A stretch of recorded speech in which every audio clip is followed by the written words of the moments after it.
brilliant entrepreneur, Marsha Zinberg, joins me now. I love this idea. Your company is called The Right Touch, as in right touch. The Right Touch. I've got a wedding this weekend. My cousin Angie's getting married to Chris. They both are dreading the speech. I know a lot of parents are usually, they have some hesitation. They don't like the whole thing. Your service actually works with the people who have to deliver a speech.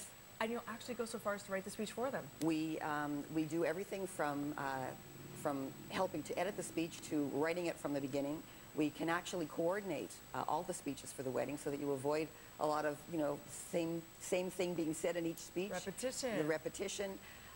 We really help people, coach them along, and this is something that people spend lots of money on catering and flowers and all sorts of stuff like that, and they don't think about the fact that they can get professional help for this, which is a really important part of the wedding, because after all, a year after the wedding, you may not remember what you ate, but you're going to remember if somebody made a really good speech. And the video will detail it. That's right. It's funny because you see some people just offer the, I'm just going to wing it. I'm too nervous.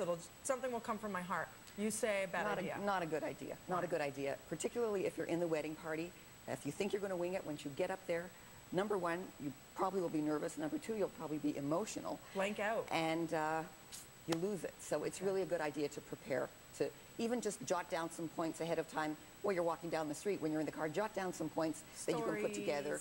Stories and anecdotes are great. So if you have to write a speech, I know there's a lot of you out there, 'tis the season, it's wedding season. Here's some hints. First, do not procrastinate. How come? Because people tend to leave this particular thing to the last minute, then they panic. They've not left themselves enough time. They don't know what to do, and they just blow it. Or they'll go to the internet, and you hear the same stuff recited over and over and over. And some people just say, I can't do this, and they don't do a speech at all, and then they regret it for many years after, because that was their chance. That's their one chance. Yeah. Here's another one. You say length, no more than 3 to 5 minutes. Absolutely not. You are not the only speaker. I guarantee you will not be the only speaker that evening. And you need to be considerate of the audience. And 3 to 5 minutes, figure out what you're going to say. Don't just get up there and ramble. Okay. Another one you say, you already said, don't wing it, but rehearse it a few times. So don't write it and forget it. Make sure you understand what you're saying so it comes across more fluid, right? And the other thing that's good about rehearsing is if you think that you're going to be emotional, and that's what a lot of brides say, oh, I can't do this, I'm going to cry. If they actually rehearse it a couple of times, it brings that emotional level down a notch, and they're able to say it, and then they're happy that they did it. Yeah, exactly.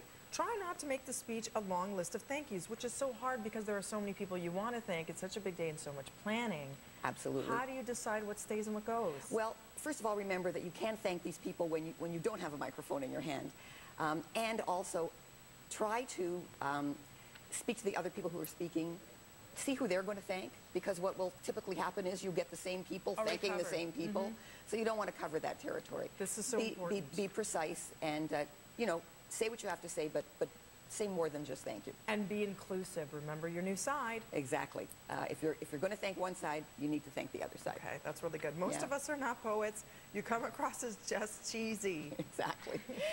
How many bad poems have you heard at weddings? Really, really bad. I'm not telling. Don't try to do it unless you're really good at it. Another thing that you say is don't use it as an opportunity to roast the person. It's not a roast. You can give it a couple of jokes, but more so talk about how you met your husband or your wife, and people like those kinds of stories, not the... People love the story of the meet, of the courtship, of how you met. That's a wonderful thing. But don't use the fact that you've got a microphone in your hand for an excuse to embarrass people. That's not appropriate. Yeah, definitely. Well, good luck, everybody. Hope that helped you. If not, go to the...